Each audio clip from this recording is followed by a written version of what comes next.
Family Theater presents Maureen O'Hara, Stephen McNally, and Howard McNear.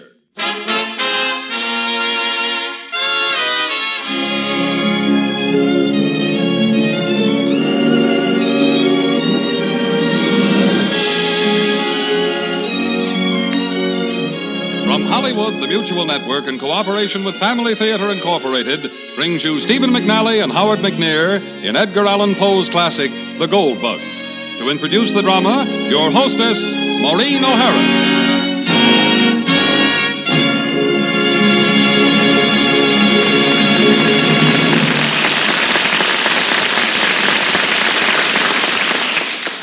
Thank you, Jean. This week, Americans are honoring the 100th anniversary of the death of one whose contributions to American letters seem destined to live forever. For in Baltimore, 100 years ago, Edgar Allan Poe died after a short and stormy span of 40 years. In tonight's tale, we bring you one of the analytical stories of Poe, which started a whole new era of modern writing. For his logical, step-by-step recreation and solution of a problem is the basis of the present-day mystery with which we are all familiar. It is a story that reflects the earlier and possibly the happier years of Poe's life. Based upon his years in the Army, when he was stationed at Fort Moultrie, South Carolina, and where he often wandered the shores of Sullivan's Island. It is this island that serves as the setting for our story, and it is my pleasure to present Stephen McNally as our narrator, Edgar, with Howard McNear as William Legrand in The Gold Bug.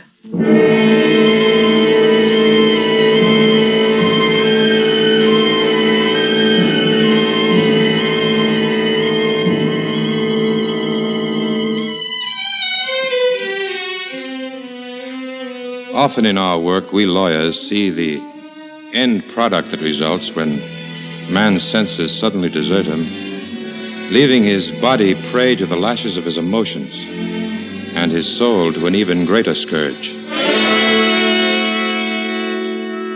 And once it seemed I saw the beginning of this awful force, a force that turns man into beast, that erases from his consciousness all but the galling prods that drive him ever faster to his dreadful doom. It started that day when I returned to Sullivan's Island. It's a lonely island in the fall of the year, and never before had I experienced the chill winds as I did that October day when I returned after months spent in Charleston. My law practice being somewhat slack during the preceding week, I had decided to come down to visit once more with the master of Sullivan's Island, my friend William Legrand. Legrand I had known in older days, when he could still welcome the sight of people's faces, before he made his decision to abandon the city life that had brought him only successive disasters. Disasters provoked by the tragic strain of insanity in his family. We had been closer in those days, for he was then of more open mind. But of late I remembered only how volatile were his expressions and how capricious his moods. As I neared the hut, the sight of the smoke coming from the chimney prompted me to run, and I was soon at the door.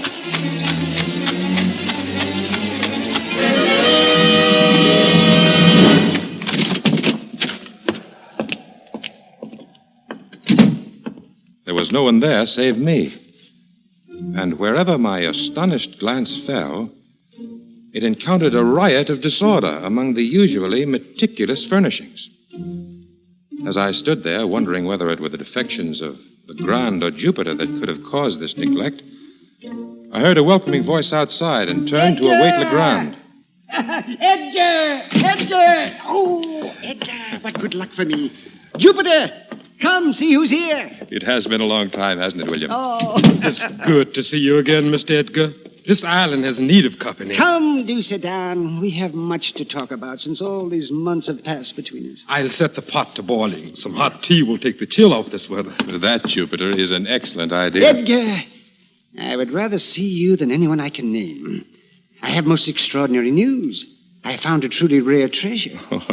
Some of the Captain Kidd treasure chest that Every charlatan swears is buried hereabouts, or a new species of bird life, my friend. You are much closer with your second guess, Edgar. In fact, I found a most amazing specimen today. You must look at it tomorrow. Why must you keep me in suspense until then? Come, show me this wonder of yours. I wish that I could, but not knowing you'll be here, I let one of the officers from the fort have it overnight. He is a naturalist, too. Oh, but I must really return to Charleston tonight. I have a case coming up tomorrow. Why not tell me about it, and I'll come down again next week to see it for myself. See it you must, for you'll not believe me when I tell you. Today I wandered over near the West Beach, and suddenly I thought I saw a golden glint in the sand there. I found it to be a scarabaeus, the like of which no man has ever seen. I confess I'll never understand your fascination with these weird insects. You naturalists must all be insane. Never say that word insane again, do you hear? It has an evil sound. It makes me... There now. You don't need to be upset, Mr. Legrand. Forgive me, William. I'd forgotten about your family. Believe me, I meant no harm. Yes, but I'm sorry, but you know how distasteful my memories are to me. Please, continue about the beetle. I don't know yet what it looked like. I tell you, there was never one like it.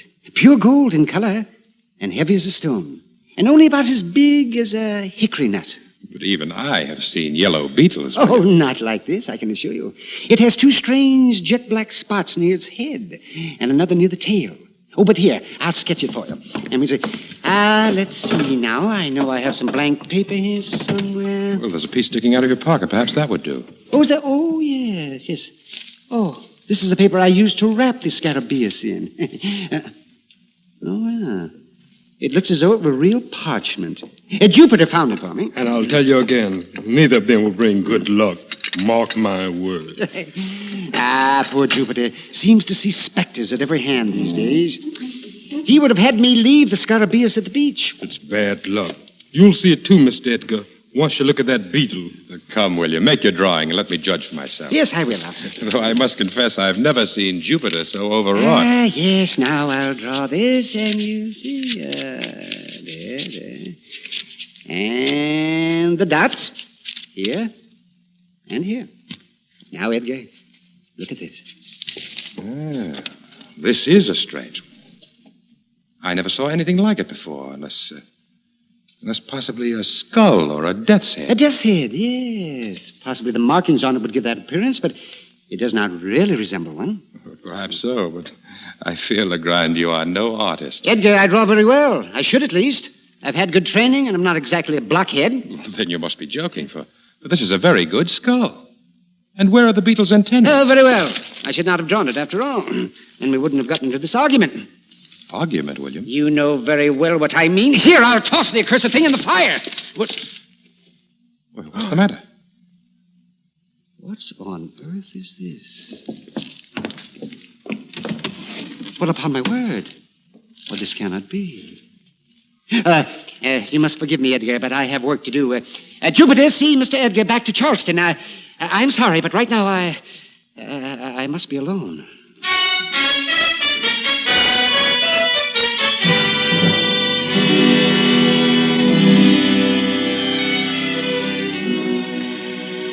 And leave I did. For from that moment when he first glanced at the parchment he snatched from my hands, he was lost in concentration. To be honest, I was in no good humor that night. As with Jupiter, I picked my way through the darkened island to the boat landing. But by the morning, I was absorbed in my work, and so was greatly surprised when an excited Jupiter arrived at my office with an urgent request from Legrand that I return immediately to Sullivan's Island.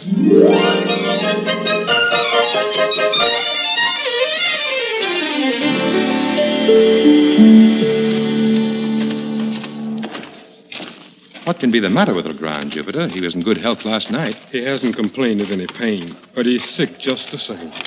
Is he confined to bed, then? No, he won't sleep or rest at all. Just works at his desk and then rushes out of the house and starts measuring things. Measuring things? What things? Practically anything. He just walks this way and that way, counting his footsteps and making all kinds of figures on the slate he carries. But what can he It's possibly... the bug, if you ask me. That's what it is. That old gold bug bit him. Oh, now, really, such nonsense, Jupiter. It's probably only a fever he has contracted. You'll see. Here, you go in alone, Mr. Edgar. I'll wait outside. Very well, Jupiter. Jupiter! Did you bring Edgar? Jupiter's waiting outside, William. Oh! But I think the poor man fears for his life. What's happened? Edgar, come in. I thought you would never get here. You, Jupiter, come in. You will be quite safe. Oh, Edgar, I need you here, especially if I am to further the views of fate and the gold bug. Well, then, when am I to see this fabulous In good thing? time, my friend, but first we have work to do. Oh, here now, William. You mustn't excite yourself. Sit down and begin from the beginning. Yes. Remember last night when I handed you the paper with my drawing on it? Well, of course.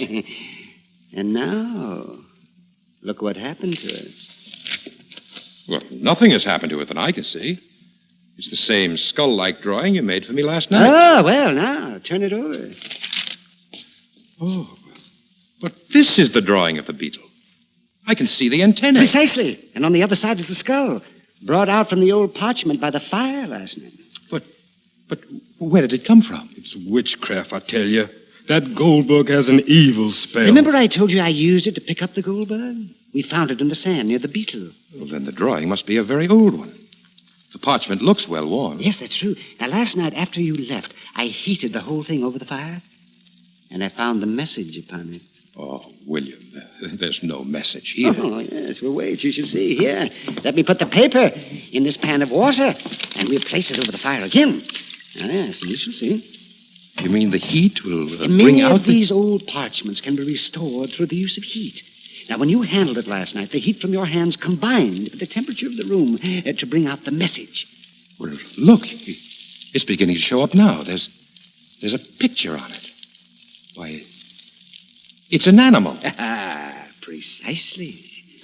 And what do you think it is? Well, it looks like a goat, I believe. Yeah, so I thought. But if you will look closer, you will see it is a kid. So? Oh, well, come. First the skull, then the picture of a kid. Now, surely you need no further clues. So we have pirates and a goat. I fail to see any reason for your excitement. Unless you're trying to conjure up a plot worthy of a two-penny thriller. Oh, not a goat. I have just said it was a kid. Surely you heard of Captain Kidd? Oh, why, yes, the pirate, of course. Why, see, the picture's where the signature should be. Ah, yes, and now look at the paper. Between the signature and the skull at the top. Ah, yes, what do you see? Nothing yet. Now, wait a minute. Wait a bit. There are lines coming up. Why, it is a message. Look. I know, but wait until you can read them. No, I can see something. It's a number. And there are some more. Oh, but the whole thing is numbers. Of course. Come, you must read them to me. Begin from the top and read across. Well, begin.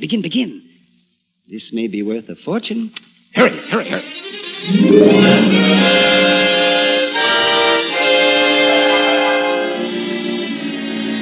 188 semicolon question mark semicolon, and that's all. That's good. Now we have it. Have it. In heaven's name, man, what good is a page of blurred figures? It's a message, don't you see? Well, of course, but what message? I'm as much in the dark now as ever. Calm yourself, Edgar. Let us approach this with logic. Logic? What is logic is there in gold bugs, pirates, and ciphered messages? I ask you. Obviously, the message must be in English. Obviously. It could be in Hindustani for all these numbers that tell us. Now, the pun on the word kid could only occur in English. So if there is a message here, it must be in that language. Now, let's try a transposition cipher first. Of course, if it's in code, the fat is really in the fire. Well, what difference does it make whether the message is in code or cipher? Can it both be solved in the same manner? Indeed not. A code uses a set of symbols which stand for words, a set already agreed upon by the encoder, while these ciphers, they merely substitute numbers and symbols for letters. Now, come. First, we must table them according to frequency. Well, I can tell at a glance. The 8s are most common. That's good. Then count them. They must be the E's. Why, how does that hold, William? Well, E is the most common letter in nearly any given sentence. So the 8 must be the E. And after the E comes A, O, I, D, H, etc. But we'll worry about them later.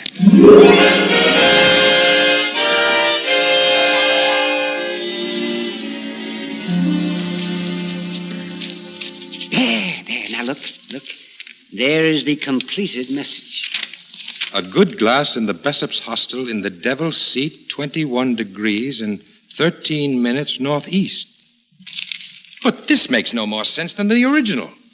The words are there, but they mean nothing. Ask the Goldberg. It can tell you. Try to break it into sentences. See, in the manuscript, there are often places where the characters are run together. An uneducated man might do that as he was making sentences. Say, that might be it. For example, the first sentence would be, a good glass in the Bessop's Hostel in the Devil's Seat. But what does that mean? That is but one of the answers we must find, my friend. And I fear we must scour the countryside to do it.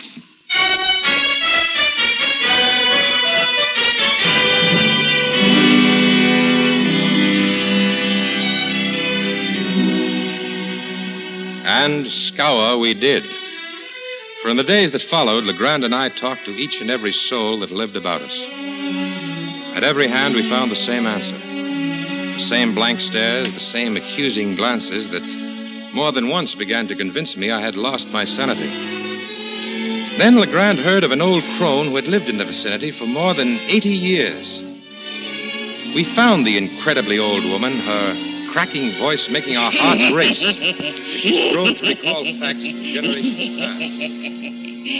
Men always come to me, and I tell them what they wish for a price. Oh, yes, I always get a price. Name it then, Grandmother, and let's get on with it. Yes, you must forgive my friend. His impatience is only youth. Now, in the village, they said you knew the Bessops. There's been no Bessops hereabouts for 50 years and more, son. And an unfriendly folk they were, too. Oh, did they live apart from the village then, Grandmother?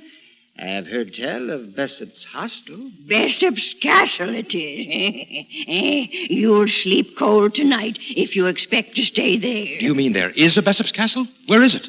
I told you before, young man. Meet my price, and I'll tell you how to get to the place you seek. Well, name your price, and it's met, Grandmother.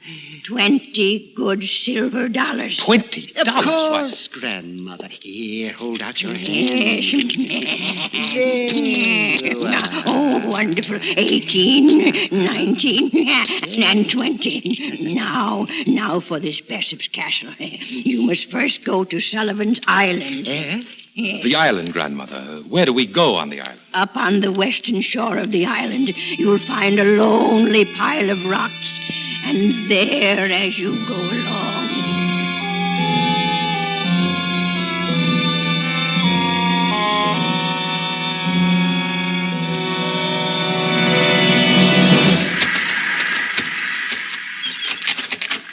What do we do now, William? This country's too barren to leave us a clue. Look down there below us.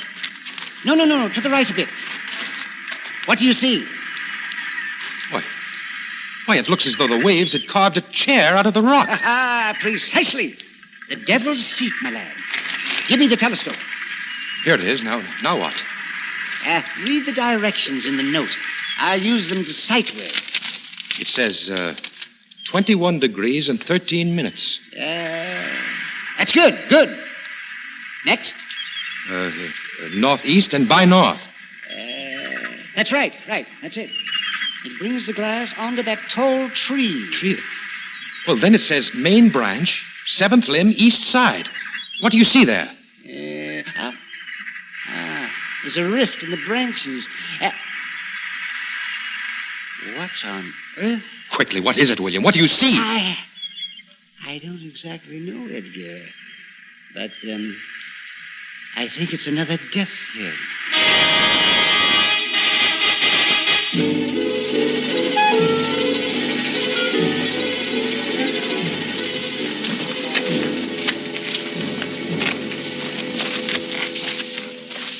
That must be the tree, William. It towers above the others. Yeah, we will soon find out.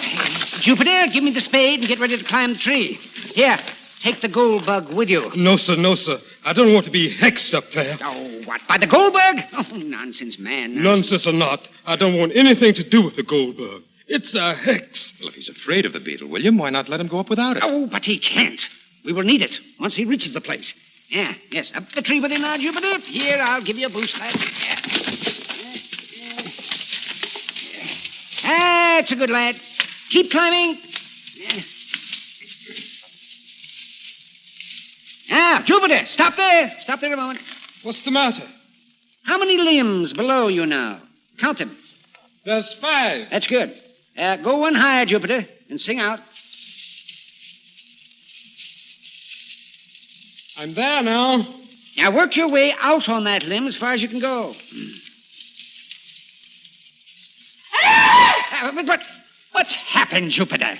It's a skull nailed into this old wood. But that's good.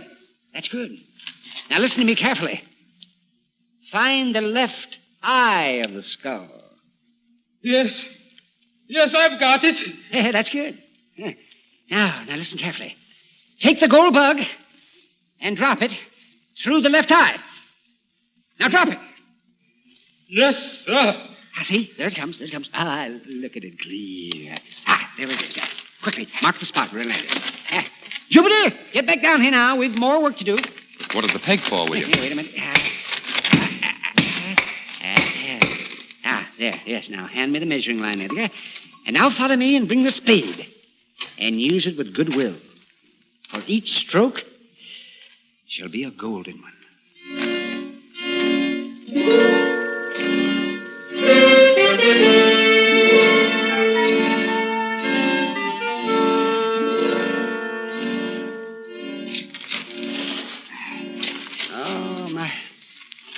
It's got to be here. My calculations must be correct. Oh, come, William. Let us rest now. We can dig again tomorrow when it's light. Oh, yes, that's it. We'll come again tomorrow. Then we will find it, I know. Come along, Jupiter. Here, I'll help you up. Reach for my left hand. Yes, sir. Thank you. The left one. Oh, the other one, Jupiter, the other one. Of course. Jupiter, come here. Yes, sir. I'm coming. Now answer one question. And without fail, or so help me, I'll skin you alive. Yes, sir. And answer it immediately. Which is your left eye? Why, it's this one. Oh, yes. Of course, I forgot. You've always had trouble that way. Come along. Back to the tree, quickly. This game is not up yet. Now, was the skull face outward from the limb or towards it? It was facing out. And which eye did you drop it through? Why, the left. Oh, yes, of course. The right one. Come, we must try again. Now, quickly, hold the cord. Oh, but it would only make a difference of an inch or two. Let's return tomorrow, William. Oh, an inch or two, you say? Look what happens when I run the line directly from the tree through the spot where the gold bug should have fallen. Why, it's yards to the right of where we were. Indeed it is. And there, I'll wager we'll find our gold. So come, let us dig again. It will not take long this time.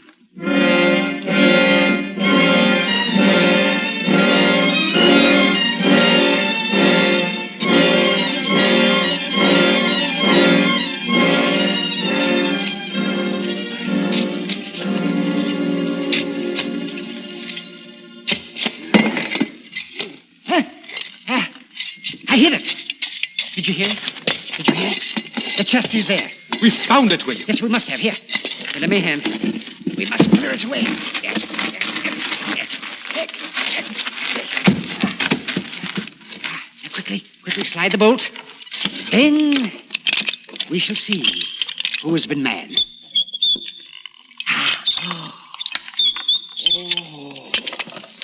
It's there. Look at it. Here. Feel them. They're real. Oh, there must be a fortune there in gold. And those jewels. William, we're rich.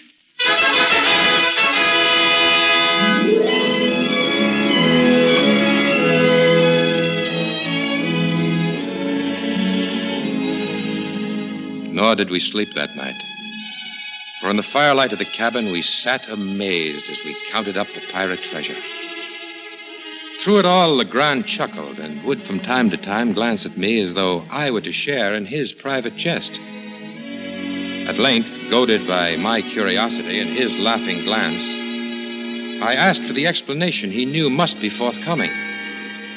And all made excellent sense until I asked him why he had insisted Jupiter carry the gold bug when he climbed the tree to the death's head. He laughed again then. A rising laugh that made me catch my breath.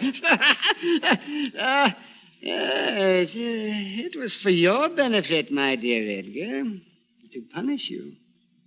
Punish me? Well, no doubt I deserved it, but the exact cause escapes me now. Oh, come. Confess. Did you not doubt my sanity again? Well, no, of course not. I was only afraid that the excitement might prove too much for you. Oh, for my mind, you mean? You need not be tactful. You've doubted me all along. That is why the gold bug helped me. Only I understood its message. It was the gold bug who was our guide. Yes. Or perhaps you think it was, but who can tell? I ask you, who can tell?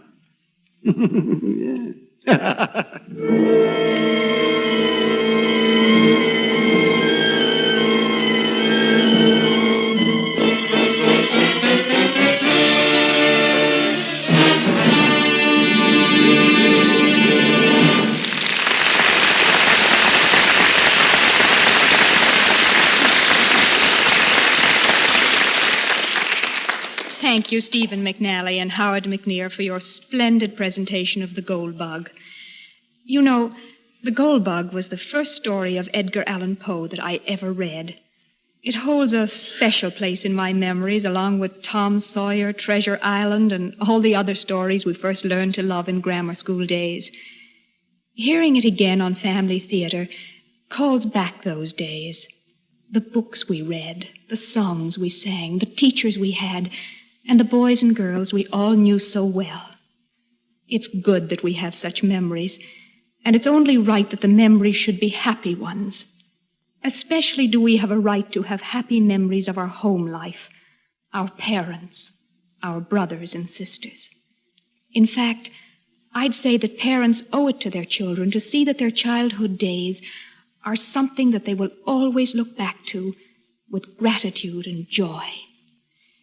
To make better homes in America and to furnish parents with a workable, God-given formula for bringing happiness to their home, Family Theater recommends that you begin the practice of daily family prayers in your home. For you'll find it to be true that the family that prays together stays together. More things are wrought by prayer than this world dreams of.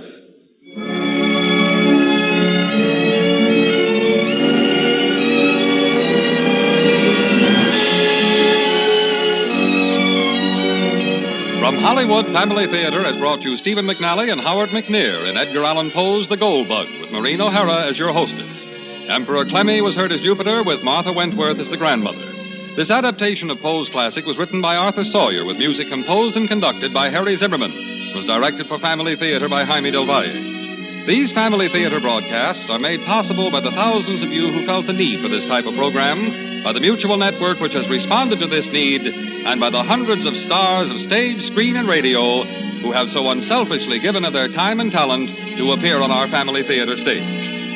This is Gene Baker inviting you to be with us next week at this time when your Family Theater will present Oscar Wilde's fantasy, The Happy Prince, starring Loretta Young and Vincent Price. Join us, won't you?